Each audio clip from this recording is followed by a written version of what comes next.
So what the hell is this? Aloha folks, welcome back to Spike's Breezeway Cocktail Hour. We have another guest this week. I'm excited to bring this guy on because he's a professional and I'm not. And I've always said that I go along with the recipes, I do what I can as I know, but he's even in private said that there are certain things that I've done that as a professional he wouldn't have done. So hopefully we'll be able to learn some of the proper ways to do certain things, making drinks in the bar and stuff. So the cocktail we're gonna make tonight is another one of Don the Beachcomber's classics from the 30s and 40s. In fact, the person that I'm bringing on has a cool idea tonight. So we're gonna try something a little bit different. I would like to welcome on my good friend, Mr. Kelly Merrell. How are you doing? Good. Hi, how are you? I'm doing very well, thank you. That's good to hear. I'm happy to have you here finally. Thank you for having me at the Breezeway this evening. When I first built this bar, you were probably the first real bartender to bartend in this bar. I was. It looked much different. I think. I mean, I was here. I watched a lot of it get built. If you don't know Kelly Merrell is one of the lead bartenders at Disneyland's Trader Sam's Enchanted Bar. Tiki Bar. Tiki Bar. Yeah. Haven't been there in a while. Well, nobody's been there in a while. Zing. Yeah, I'm one of the lead bartenders. I just happen to have seniority. I've just been there longer than everybody. Yeah. I think people just assume that I built that place. Well, you have been there since the very beginning, right? I have. I've been there since day one. I opened the doors. And, you know, anytime I have somebody on the show who has been around celebrities, for the people watching, tell me about celebrities at Trader Sam's. Celebrities at Trader Sam's. We've had a few. Yeah. This one guy from the Hula Girls came in. That was pretty cool. One of our regulars for a while, he'd come in a few times a year, was John Mayer. John Mayer is super cool. I love the place. He told us once, he goes, yeah, I love Trader Sam's. Every time I'm in town, I always come. And I always want to like send out a tweet saying like how cool Trader Sam's is, but then I don't want like a million people showing up. And we're like, yeah, that's cool. Do it. You should do it anyway, John. But he is literally somebody who, if he sent a tweet out, there would be a line to Long Beach. Yeah, that's fine. That would work. That would work. Yeah. Quite all right. Nobody that ever earned tips for a living complained about being too busy. Yeah, I'm sure. Anybody else of note? Well, we had Christina Aguilera would come in every once in a while. I squirted her in the face with water because, you know, we have a whole bit where, you know, you squirt people with water. Yeah. She didn't get it, and she was kind of annoyed by it, but whatever, you know, it is what it is. Katy Perry's been in a few times, and she likes theirs. She's a very good tipper. Oh, very, really? Very good tipper. Yes. I would like to think I would be also if I had that amount of money. Yeah, I mean, honestly, like with the amount that she would tip is like us tipping like $1. Like it doesn't really matter. Now that doesn't mean, you know, if you're rich, you should just throw all your money away. Yeah. I don't think she's gonna miss a couple bucks. It's kind of like buying good press, though. Yeah. There's a dog over there. Hi, Astro. Barking at rats again. Yeah. Anyway, now that I have you all here, I wanted to tell you how honored I am to be a part of your living room. I want to say thank you. Thank you for watching. Inside. Oh. All right, so we are sipping on Dr. Bird, actually. And I did that episode a little while ago with Mike Rouse talking about. Oh, wait, what did we drink? The Jungle Bird. Jungle Bird. Yeah. Which using a pot still style rum in a Jungle Bird is one of my favorite ways to do it. I love it. Yeah, I remember in that video we said, or I think Mike said, this is not a drink, a rum that you'd want to sip. Turns out it kind of is. It grows on you. Yeah. At first it's like a horrible leather shoe, and then eventually it's kind of a tasty rum. This is a complicated cocktail, so I wanted to bring in a professional to walk us through this thing. So, Mr. Kelly Merrell. All right, so tell them about the cocktail. I'm here to do the dangerous work. That's right. We are going to do two versions of the same cocktail. We're going to do a Pearl Diver Punch and a Pearl Diver, both of which are Don the Beachcomber drinks, one of which comes from the original Don the Beachcomber in Hollywood, and the other one comes a little bit later when he opened up a place in Waikiki. Very similar drinks that have just a little bit of tweaks in between the two. So we're going to make both versions and do a little compare and contrast and see which one we like better. Yeah, the big taste off. Ooh, bum bum. Uh-huh. What makes this cocktail interesting and what gives it that that air of being a little more complicated is the fact that it has a very specific syrup in it, and this is Don's Gardenia mix. It's a syrup that has honey, it has cinnamon syrup, vanilla syrup, some allspice jam, and butter, like 2 tablespoons of butter. So where do you get this though? You make it. If you make it, it really has to be served somewhat quick. Because of the honey, and it's not honey syrup, it's just honey. Because of the honey and the butter, it will kind of separate and it will kind of coagulate. It'll reharden again, so you kind of have to use it in a quicker sense. So this is the reason why I almost never make this cocktail. I've had it maybe twice in my life, and it's one of my absolute favorite cocktails, and you just never make it because it's a pain in the ass. It's delicious. I personally, at Trader Sam's, have only made a few, and that's when it's someone, maybe they've already had 1 or 2, or they're a regular, or we've developed a rapport, and they'll ask about a pearl diver, and I'll be like, okay, let me go. Sure, and I'll you whip together the mix real quick. Yeah. Once you've got the mix, it's actually a pretty basic cocktail. Sure. It's just getting the mix down. The construction isn't exactly advanced. You're gonna see that we're just gonna spindle it, and then with some crushed ice and blah blah blah. Okay, so what are the ingredients for the Gardenia mix? The Gardenia mix is going to have a mixture of Butter, honey, cinnamon syrup, vanilla simple syrup, which, by the way, I made both these syrups today. They're very easy to make. Go on Google machine and look up how to make your own syrups. They're very easy, and you will feel very accomplished and awesome. Is that the last ingredient? And then we're also going to have allspice jam. Allspice jam. Let me grab my tools real quick. Okay. Let's see here. Nutmeg, a microplane, a whisk, a strainer, a measuring spoon. I think that's it. Okay, so we're gonna make the Gardenia mix first in this Harvey's bowl from Lake Tahoe. This would have been used to serve scorpions and, bowl drinks. Yeah. And now we're gonna use it to mix butter with. Yep. Let the butter sit out for a little while so that it's a little softer to work with. Looks like it'll be good. So how much butter is that? 2 tablespoons. And then we're going to use some honey. And we're gonna have 1 ounce of honey.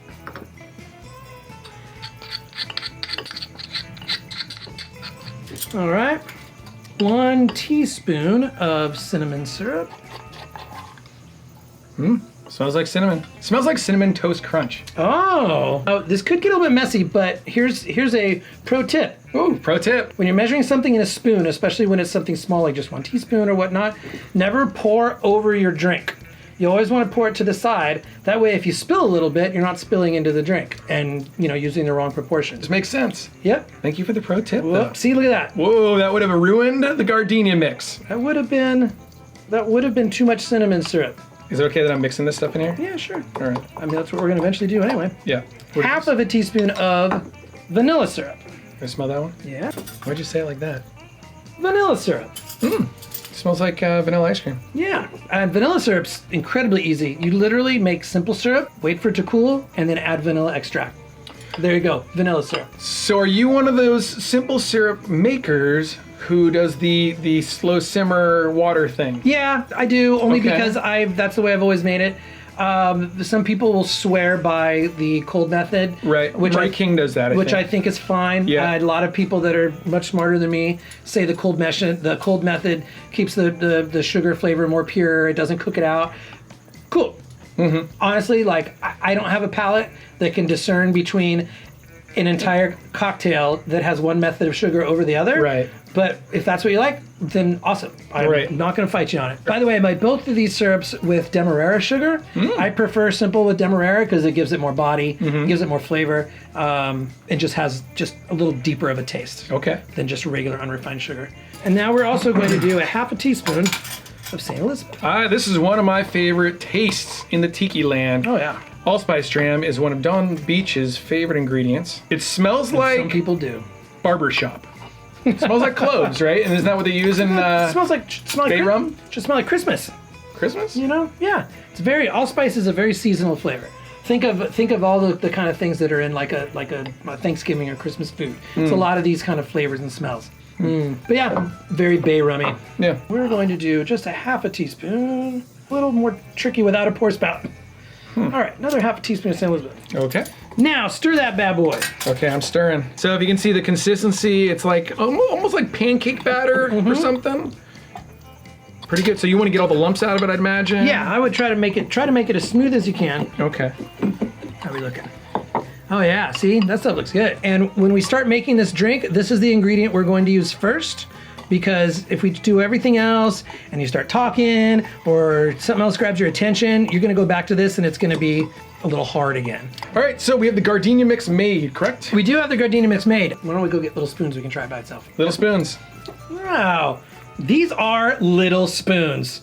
All right, so we're just gonna taste the Gardenia mix so we can just kind of taste it by itself so we know what you're working with. Kind of like with cooking, you know, especially if you're making a syrup you've never made before or a drink you've never made before, taste it. All right. This tastes like I would never put that in a cocktail ever. yeah, but it's delicious, right?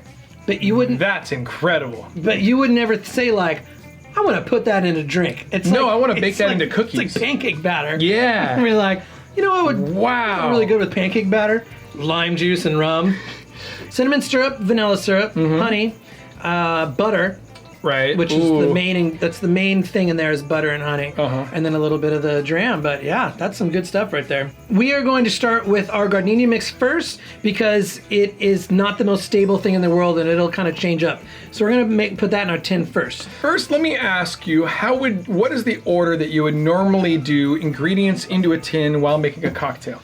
I do non-alcoholic ingredients first, and you always want to do alcohol last. That way, if you mess up, you did the wrong thing, you got distracted, you forgot what you put in there, which happens a lot, you can toss it and start over again and you're not wasting booze. Yeah. So And it's not costing the bar money is really the big thing, right? Yes. We're gonna make 2 in this glass? Yeah, we'll make 2. Okay. It's not a very large drink, I should say. I'm not a real big fan of making more than 1 drink at a time in a tin, unless it's a smaller drink like this. Okay. You just lose something once you get the ice in there, the ice just reacts differently in the dilution rate, and a lot of it's just in my head, but I don't appreciate it. I've heard that I don't too, do it, yeah. We're doing the Gardenia mix first. Yes, and we're doing the first drink of the 2 is going to be the Pearl Diver Punch. Yes.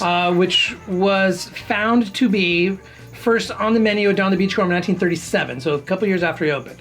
And so we're going to be doing that one first. Right around the same time as the Cobra's Fang, which we did last week. Wow. No, a couple weeks ago. See how we ran into that? That's good. That's a good through line. Yeah. The Gardenia mix, we're going to do 3/4 of an ounce. Wow, that stuff goes quick, doesn't it? Yeah. So I can pour this in the tin? Yeah, pour that in the tin. The great thing about also using an ingredient that's very, very viscous, like this Gardenia mix or honey, certain syrups or shots, I like to do those first in the jigger. That way, when I use all the other ingredients, it'll kind of slowly wash it out. The only thing I have to be mindful of, especially when you're dealing in small amounts, like 1/4 ounces and whatnot, make sure there's not so much left in here that it's going to throw your other measurements off. So let's see more than this out of Okay. You know what cocktail I bet you do that with at Trader Sam's? What's that? Your favorite one? The tiki rum? Oh, you said it too many tikis. You call yourself a professional. Man, we've been closed for a long time, Jack. I was laying in bed the other day, just trying to fall asleep, and I went through the entire recipe, the entire menu in my head just to make sure I could remember it all. Did you have it? I did, yeah. How many cocktails do you have to know for Trader Sam's? Well, the 13 that are on their menu, you have to know backwards and forwards. Yeah, yeah. All the other thousands on the world, I don't care if you have to look it up. That's fine. All right, Yeah, that's good. So what's the next ingredient in this Pearl Diver Punch? Lime juice. Pearl Diver Punch is going to have 3/4 ounce of lime juice. Now you'll see with lime, a lot of people will swear. Everyone swears that they have the best way to get the most juice out of lime. Here it Some comes. people put it in the microwave for 10 seconds or whatever. Ew, really? You do a little roll like this. You juggle with it. And you put in water, whatever. I don't know. Whatever. Do whatever you want. It makes you feel better. I don't know. I like to do a little bit of roll only because Ooh. I've been doing it for years, and it's an OCD thing. If I don't do the roll, I'll feel weird that I didn't do the roll, even though I don't think it has any. So you saw that episode with Mike Rouse where I was talking about that I had seen studies, or I think it might be in the Smuggler's Cove book, where they talk about they did like a big survey and said that they didn't think that it produced any more lime juice. Nope. The whole point is, the whole theory behind that is that there's the sacs inside. And if you can break those sacs up before you cut the lime, either by heat or by force, then it'll yield more juice. Jeffrey Morgenthaler, in his awesome book, he did like a whole scientific experiment. Like he did a whole bunch of each style and found it made like very negligible difference. So do whatever makes you happy. If it's your thing, it's your thing. All right, I guess I'm gonna cut this thing. Oh sure, it's your bar. You can tell me what to do. We're doing 3/4 of an ounce.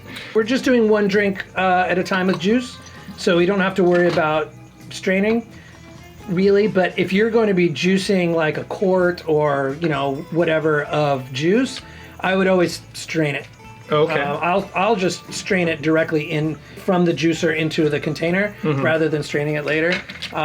When you're doing that much juice, a lot of the pulp and the pith will make a big difference. If we're just doing one drink, you're not going to tell the difference. Okay. So this is going in. Did you get it right there on 3/4? Wow, nice. Wow, what a good lime. All right, 3/4 of an ounce. That you're questioning my lining up of I did second guess you, 100%. This is why I'm not the most favorite boss at work.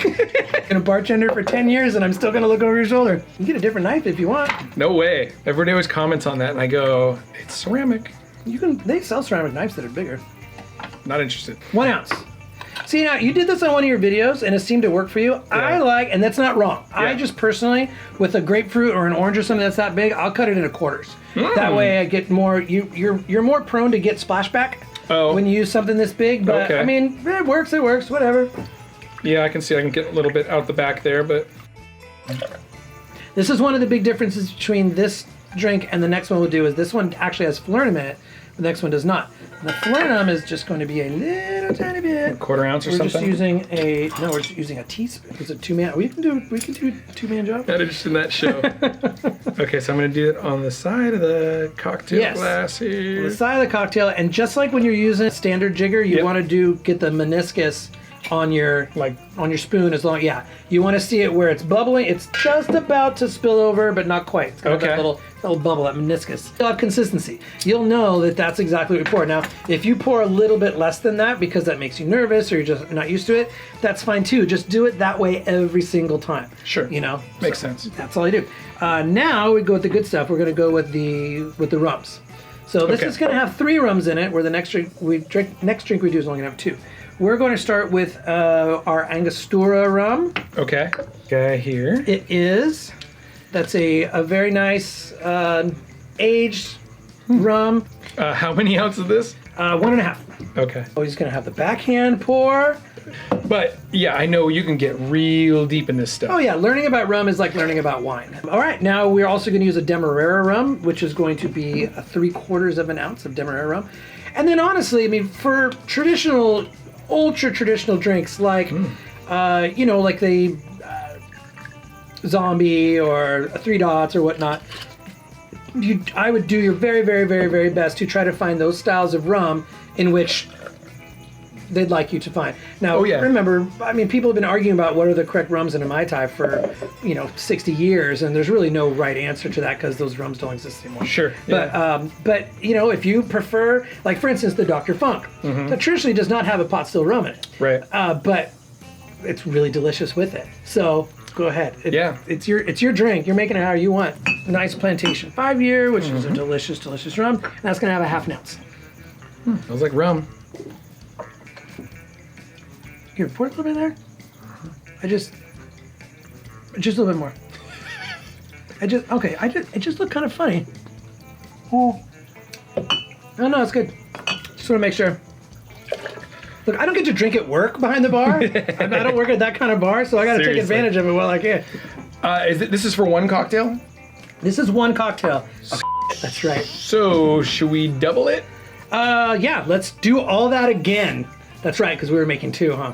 I forgot all about that. It's okay. But that's the cocktail right there, right? That is the cocktail, and then we're gonna spindle it, so we can probably just double it all again, and then. Yeah. While you weren't looking, we made more.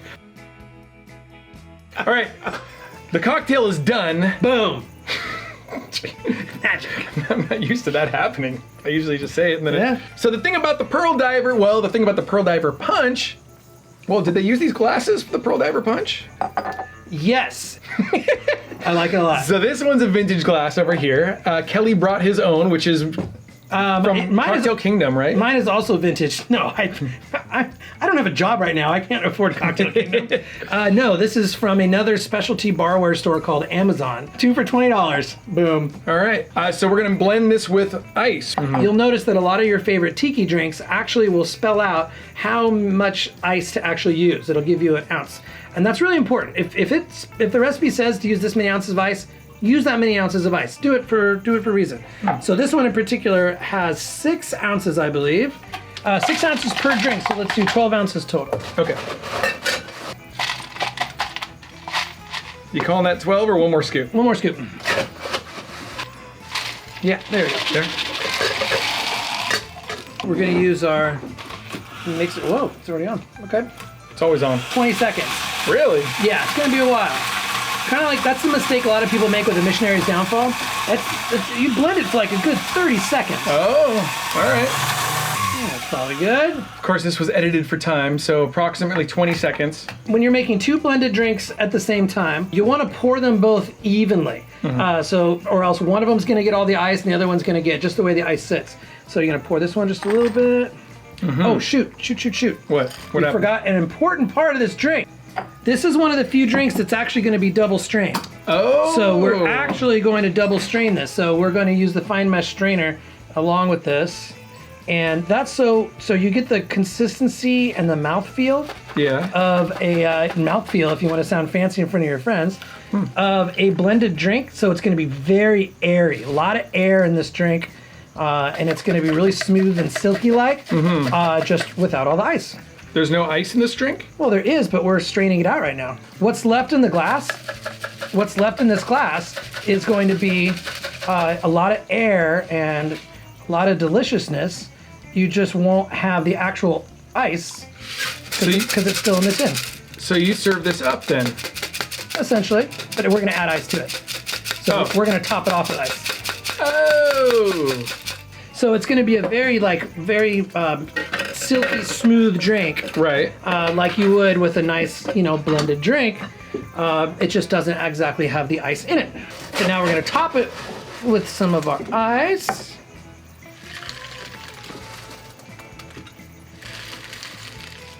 Okay. And then for our garnish, we've got, well, first let's do, this is not traditional. This is just an idea I had earlier today. We're just going to plain a little bit of nutmeg on top, just because this already has a lot of ingredients in it that are going to lend itself to a nutmeg flavor. We're just going to give it a few scrapes and it just comes right off. Just a little dusting. This is going to be much more about your nose than it is about the flavor of the drink. So when your nose gets down there, it's going to be like, oh, well, that's just delightful. Yeah. Thank you. You can really like immediately smell it too. It's really nice. And then these leaves are straight out of my garden. We thought it would be a cool idea. Gardenia. Wait, Gardenia? Hibiscus. There you go. Make it a little backdrop here. And really, this is really all you need. You can also, maybe do an orange peel in there if you want. I know that I've seen banana leaves or pineapple fronds or whatever, what have you. This is not one of those drinks that calls for a very traditional style garnish. I think historically I have actually seen these leaves laid down on top with a straw going through the top in old menus, but I think this will probably actually look better. I like to stay traditional on most things, but I think garnishes you can have some fun with, Yeah, go all out. Oh, thank you. You're welcome. Shall we? From 1937, this is Don the Beachcomber's Pearl Diver Punch. Cheers. Salud. Kole Maluna. Something else. Oh. Pretty good. That's pretty good. So it's kind of milky, right? But it has like a sizzle to it. Can I say that? A sizzle? You can say whatever you want. There's no wrong answers. Yeah, there is a certain richness. I'll be honest. Wow. I was expecting it to be much richer. I thought that Gardenia mix was going to have a much bigger influence. Instead, it is not the primary star of this drink. It really is. It really is almost just kind of like brings the ingredients together. That's really nice. That's a great cocktail, man. It is. It looks way more rich and creamy than it actually is. It's actually pretty bright. But I know what you mean, because the batter, tasting the batter, seems so thick, but we only used, what, 3/4 of an ounce of it? For each drink, yeah. Yeah. Yeah. 3/4 of an ounce is a lot. Okay. Use 3/4 of an ounce of grenadine. Like, you'll be able to taste it.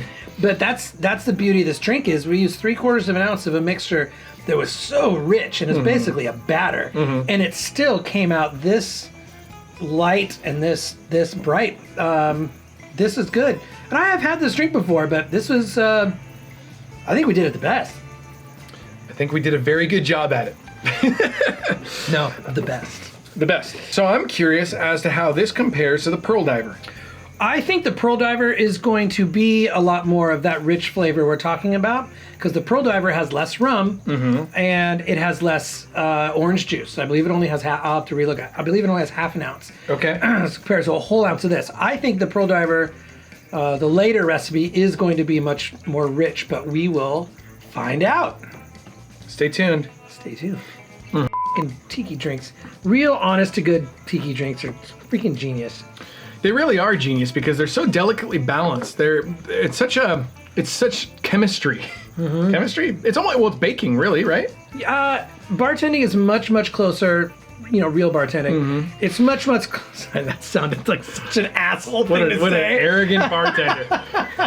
But I do. But I think the same thing though, because I'm very meticulous about proportions and stuff. Yeah. And when I see somebody make a cocktail, it's got to kill you going to a bar and watching somebody make something horribly wrong. Yeah. Going back to saying when we were talking about, I don't mind when a bartender goes and looks up a recipe. If the bartender's doing it wrong just because they're not sure, that's one thing. They're trying. Sure. But if it's another thing, if someone just thinks that they've got their shit together and this is the way. Well, this is the way I do it. Yeah. Yeah. But it's not just it's not the right recipe, but your construction is wrong, your technique is wrong. Not that there's just one technique or one construction, but whatever you're doing is not any of it. Oh, that's your... It's raining. Fountain. No, the sprinkler just went on outside. Oh. But it's so funny that we're talking about Dawn the Beachcomber. Well, we're talking about cocktails, but we're talking about Dawn the Beachcomber cocktails. And the Dawn the Beachcomber in Hollywood, it was rumored. Well, I don't know if it was rumored. I think it was actually matter of fact. About the sprinkler on the roof? Yeah. 100% from everything I've read. I don't know. So Don was such a showman that he put a sprinkler up on the roof. So when it started getting late and people started leaving his bar, he'd go over to the corner or whatever, turn on the sprinkler, and then put on a record of thunderstorm sounds. And everybody'd be like, "Guess it's raining. I'll get another cocktail." Of course, it is Southern California, so how often do thunderstorms happen? I think the reason behind that, the trick people into staying indoors, I think that's more of a romantic story. Yeah. I think the truth was he was just the first one to do special effects in a bar. I know. Which we're still exactly doing now. Well, look at Trader Sam's. Yeah. And before that, look at the Tonga Room in Fairmont in San Francisco. Yeah, exactly. They're doing the same thing. Well, same like Don for his zombie, which, he put in his menu, I can't serve you more than 2. Yeah. That would be irresponsible. This drink is so fraught with danger. I can't responsibly serve you more than 2. Now, granted, it is a very strong drink, obviously. You probably shouldn't have more than 2 of those, to be honest. But it's not like it's, it's not going to kill you. It's not pure alcohol or anything like that. So, but it was just to go show his showmanship, where that's going to draw people in. I heard they have this drink where he'll get arrested if he serves me 3. Oh, I heard you'll explode if you drink. Well, listen, cousin, take me to that one. Or, now you're on the trolley. That's the bee's knees. Yeah, it was everything was word of mouth. The radio.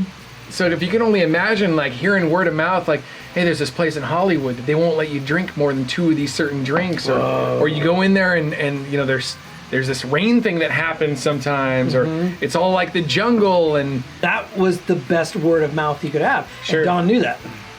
Smart. All right, well, that was delicious. Should we try the actual pearl diver? I think we will now try the pearl diver. We'll Okay. make that drink. This one's going to be very similar. It's going to have less orange juice, less rum, and no falernum. So basically, the only difference is going to be the only ingredient that's not going to exist is the falernum. Instead, we're going to add a dash of Angostura, and we're going to have a little less juice. We're also going to have less rum. So it's going to be a smaller drink. Now, this is the drink that Don the Beach made when he moved to Waikiki, and he opened up his Don the Beach in Waikiki. He changed this recipe to be what we are about to do. And that was in the international marketplace. Where 1947. that he invented and also invited Trader Vic Bergeron, his nemesis, to open a bar in there as well.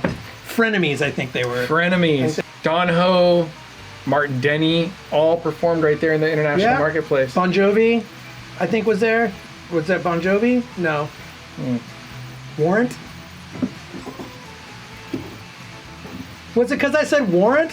All right, so round 2. This one has a little less Gardenia mix. It's got a half an ounce. So we will do... Perfect. We'll do 1 ounce because we're doing 2 drinks. All right, get that here.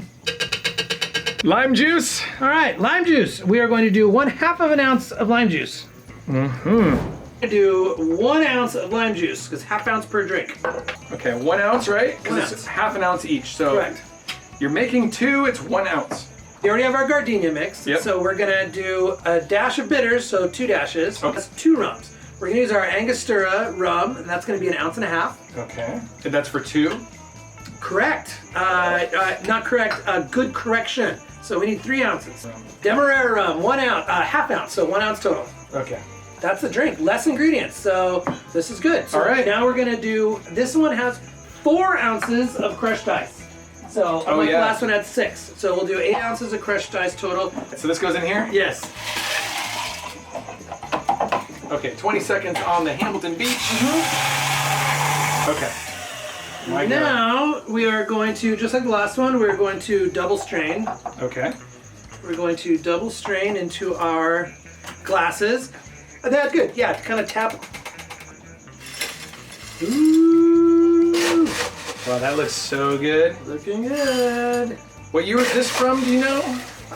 What I read was about 1947. Pearl Diver Punch is earlier, Oh, 30s. from the 30s. Yeah, correct. yeah. Okay. You wanted to have the hibiscus leaf, but have a hole through it, right? Yeah. So Yeah. we'll just score that and then lay that on top.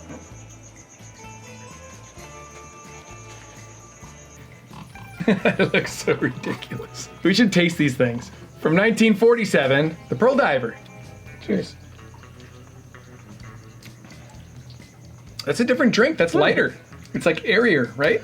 I was completely wrong. I thought because there was less rum and less acid, less citrus, Right. that the batter, that the Gardenia mix would actually come forward a lot more, and it did not. It still stayed pretty even keel. This one I think has a little bit less body to it. This is more of a delicate drink, but I mean it's still good. But I think I like the punch more. I absolutely like the punch more. It's a good drink. I mean, No, it's a fantastic drink, Yeah. but it's kind of flat. It doesn't. it's kind of flat. It doesn't have a lot of like ebb and flow to it. No. No, it's a great drink, but it's the difference between a great drink and like a phenomenal drink. I think this is an okay drink. Ooh. I actually, while I was saying that in my brain, I was like, that's not great. It's okay. No, this is good. I would be happy to order this and happy to serve it. I'd be very happy if I invented it. Yeah. I'd be like, yeah, I invented the drink. It's great. But yeah, it's all right. Yeah. It doesn't have the complexity that the punch does, and I don't know if that's because of the added rum. It needs more of the drink is what it needs. Like I know there's not a whole lot of drink in there, huh? like I want something to give it almost a little bit of fat. Like I need a little more fat, meaning like sugar or Yeah, like yeah. something in there, like maybe like just a 1/4 ounce of orgeat. Oh. Again, that'd bring out the richness a little bit. I don't think we over diluted it. when you over dilute a drink, sometimes that will that'll flatten it out. Kind of pulls the intensity out of it. Yeah, sure. So I mean, this is a good drink, but I think the Pearl Diver Punch is the way to go. Well, you heard it here first. I'd like to thank my very special guest, Kelly Merrell of Trader Sam's fame, for joining us here on Spike's Breezeway Cocktail Hour. Spike's Breezeway Cocktail Hour. I think it's cute when I come over and I make Matt drink too much. Cute. All right, cheers. Thanks for coming.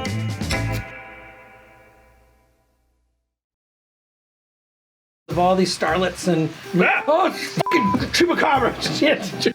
In fact, this glass is actually designed since this was in Los Angeles. Bar was in Los Angeles. It's only a few miles away from the very famous U.S. rubber company, U.S. tire company, which is now the Citadel Mall off the 5 freeway over there. Yeah. That was the U.S. rubber for decades and decades and decades. And Don actually was really tight with them, so they made this glass that was supposed to look like a row of tires. Huh. Is that real? 100% made that up right now. Ah, for God's sakes, we don't have time for this. But no, that has nothing to do. I have no idea where this glass came from. I don't know why it's the one for the Pearl Diver. I don't know what the history is, but it looks pretty cool. You're lucky we haven't finished this video yet, because I would throw you out of this stupid fake tiki bar. You're welcome. Shall we? No. Hold it. Okay. All right, so from 1937, this is Trader... Oh, cue the dog. I want the knife. Oh. Off. And we drank. I gotta get another lime. Cut. Look, a fish. Can we drink these things? No, not until. You know what the best part is? Sometimes I get like focused on creating a certain garnish. Yeah. And I get transfixed and I get like over involved in this garnished idea that I've never actually tried before. And meanwhile, the patrons I lose sight that the guest is sitting there like, give me this effing drink. I don't care. Just put a cherry in it, like a red cherry. Put a cherry in my drink. I don't care. Oh, you want to do it all the way back? Yeah. For the people in Breezeway's cocktail hour land, that doesn't make any sense. Astro. Our dog got skunked yesterday. I know. And Astro got skunked the night before or something. Really? He didn't bring it in the house though? He did, but I think it was a glancing blow. I don't think it was a direct shot. Oh yeah. We have 2 dogs. It's right in the face. Because they wanted to get him. Well, one of the dogs actually had the skunk in his mouth. Yeah. Let's get eaten. It's these non-union gigs that really... All right. So I can go from town to town making drinks for all the boys and girls. It's like Mary Poppins. I hope they're over 21. Yes. Okay. Yeah, we should probably do that again. No, we're good there. They're over 21. We need, for now, Okay. or a stamp that says Old Man Merrill on it. Nope. Don't need that. Allspice drink. Whoop. This looks good. I never made it to Harvey's Lake Tahoe. I also never made it to Don the Beachcomber Hollywood. I think a whole lot of us did. When did that close? Was it 80s or 90s? Oh, I don't think it made it to 90s, did it? Don't think so either. I know for a long time the Don the Beachcomber sign was still there in Hollywood. Huh. I mean, it's not like you have pretty much a tiki history video series or something. You should probably figure that out, huh? It's true. When it closed. Little spoons. Yeah. But they actually have to go in our mouths, so it's not something we share. Yeah, little spoons. Or just spoons. It's fantastic. These like vintage children's spoons. No, IKEA. All right, do your thing. It's wet. Does that mean it's clean? Is not something you want to hear from behind the bar at your favorite bar. It's also not something you want to hear in bed. Ha! Right? Why do you beep out the swear words? You're just trying to keep it. I bleep out the bad words because I think it's funny. No shit. Keep spinning. Slurp it up like an anteater. Anteater? Sure. Whenever I think of slurping it up, I think of anteaters. I have no problem when a bartender looks up a drink, and like if you ask, hey, I have a Pearl Diver. Mm-hmm. I don't know how to make that. Give me a second. Let me look it up and I'll see if I have the ingredients. I'll make it for you. What I don't like is no. I'll do my version of it. I'll do my version. No, don't do your version. If I know you, that's okay. Then that's like, unless I'm like, hey, you know what? I actually want like an actual pearl diver. And I will only defend that position because I do that shit all the time. Okay, but I trust my version of it from you and some of my other select professional bartender friends. Yeah. There's a very famous bar in, I think it's West Hollywood. It was out of business for a long time. It's back. They're supposed to be known for their craft cocktails. Do you not know the name, or you're just not? We don't say names. I'd rather not mention the name. Oh, because this is not going to be a good comment. Okay. And the bar, I said, can I have a daiquiri? Super simple. Yeah. Rum, lime, and sugar. I know what I know what you tell me. I can guess. Tell me what. I'll do you my super special version of the daiquiri. And I was like, oh, your super special version? What's special? Super special. It was a mess. And it was this. I thought he was going to say, when you asked for a daiquiri, what flavor? Strawberry? Banana? You know, I was at that steakhouse at Disneyland. What's the steakhouse? 55? Yeah. At the hotel? And I ordered a daiquiri. And it came in a big blended. Yeah. That's the next place. The Steakhouse 55 Lounge is a beautiful bar. Yeah. It was made for cocktails. Yeah. I mean, there's aspects of that bar that are much better. Oh, you mean behind the bar? Behind the bar, wow. Yeah. The ergonomics and everything behind the bar are better even than Trader Sam's. Like when, they're much less volume than we are, much higher volume. Sure.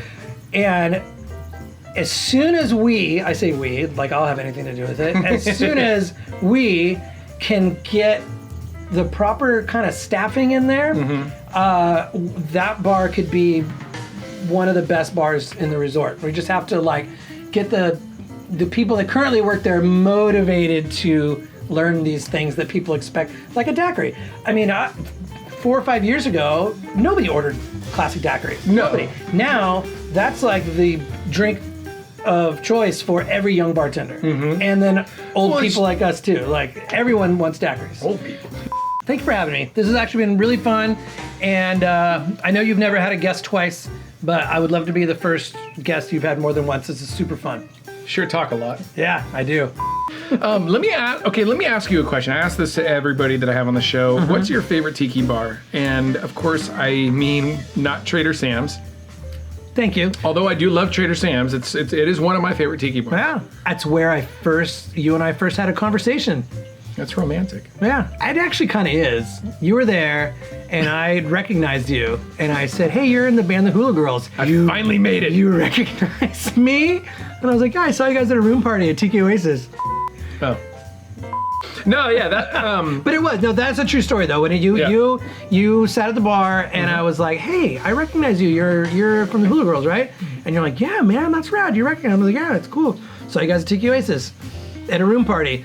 And for those of you that have been going to Tiki Oasis for a while, I saw them at a room party in which there was probably about 20 people tops in that room party, which was kind of the point of my story is that's the way it was. Remember when when you can just walk into a room party? Oh, for sure, yeah. And there was like 20 people there watching like the Swank Bastards or whatever. Oh, yeah. And it wasn't 4,000 people waiting in line. Yeah, when it shifted from Palm Springs to San Diego, I remember walking into a room party. It was one of the first years and the Swank Bastards really started the live band thing in the room parties. And I remember walking in and seeing Xandora hula hooping topless. Yeah. And I was like, what is this? And there were seriously maybe 20 people there. It's good times. Yeah. I don't think that room party, well, who knows what'll happen in the future, but room parties for the foreseeable future sound like an insane proposition because usually it's like 80 people in a capacity, 10-person room? My favorite tiki bars. Oh yeah. You're gonna roll your eyes because I'm just gonna be really political and name like all of them. Take a stand in your life.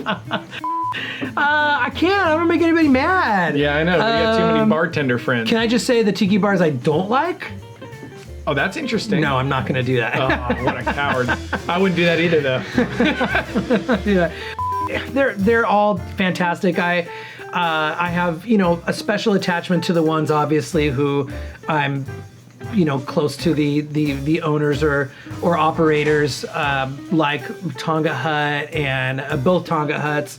And I really like my local bamboo club in Long Beach. Those guys. All right. I don't want to hear this milk toast response. I do like the bamboo club too. Yeah. Let's run through them real quick. Best decor. What's your favorite one? Off the top of my head, Falsetto. Best cocktails. God, right now? Yeah. Best cocktails right now? Well, because kind of people move around and they shift around and they go here and there. Smuggler's Cove. Hard to beat Smuggler's Cove. Really hard to beat Smuggler's Cove. Is there a best crowd? Bamboo Club.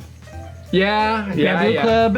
They have and we're talking in normal world, not right now. Although they shut down their parking lot. They have everything set up in the parking lot, which is pretty cool. You can still sit down and get a drink. That's great. They bring in DJs, like all kinds of awesome DJs that play every era of music up until the early 80s. It's really cool. Yeah, ska, rockabilly. Yeah. I think they have a swing night, dance night. They have like Latino 60s night, which is rad. It's super nice. Yeah. I can picture like rad, like Hispanic garage music for sure. Oh, dude, it's kick-ass. There's also a whole era of rad Japanese garage music. Yeah. It's really cool too. And then and like French pop. Ooh, French and Italian 60s pop. pop. Yeah. I like that stuff too. Super cool. Best overall experience? Best overall experience, and also we were in vacation mode, so that makes a little difference. Is the Mai Tai. Whoa. Yeah, it's hard. We were in Orlando. We rented a car.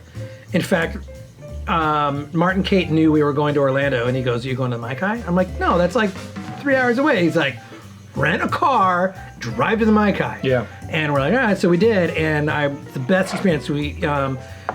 Everything they say about the Mai Tai is 100% true. And we were there on a random Tuesday night in October. Yeah. We weren't even there on like a special occasion or anything like that. And between the cocktails, which were excellent, the show, which was excellent, the food, which was excellent, we even bought the bowl. We bought the Oh my God. No, like bought it and took it home. Did you have the dance? Did you? Yeah. You did it? Yeah. I think it was the last one of the night because the girl. She was a little tired. It was after the floor show and everything, and we were like the last 4 people there, and we were like, "This is so much fun. Let's get more to drink." And they're like, "Oh, right. Oh, are you guys closed?" And they're like, "No." We're like, "Can we get another drink?" Okay. But despite the lackluster attention that we might have got from some of the staff, it did not disappoint. It was fantastic. Yeah. The first time we ever played the Mai Tai, the whole band had dinner there during the floor show, and it was Judy Luck and Dinah DeRosa were sitting with us, and they bought me the bowl, and that is probably one of my favorite tiki memories of all time. Yeah, and the bowl was good. And super good. It is and it's on fire. Amazingly large. The bowl itself probably weighs 5 or 6 pounds. Yeah. The bowl on it, like empty. Yeah. And 4 of us couldn't finish it, and we are healthy drinkers. Not because it was too strong. It actually is not that strong of a drink. It was just so much of it. Like in the time it took us to almost finish that bowl, we'd ordered like 4 other cocktails a piece. And then we took it home, and they're like, "Yeah, we want to take it home." And they're like, "Oh, it's expensive." And we're like, "Okay, like money's no object. Like, I'm never coming back here." Yeah, it's $100. Oh, that's not bad. I know. Compared to like some of the artisanal. Artisanal, I think, is more of bread.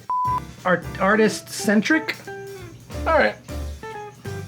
A lot of tiki mugs these days are about $100, so to get a giant Mai Tai bowl for $100 is like, no big deal. Yep, they put it in like an old rice box with newspaper because they didn't have a box for it. Yeah. I just think they put our dirty bowl in a box.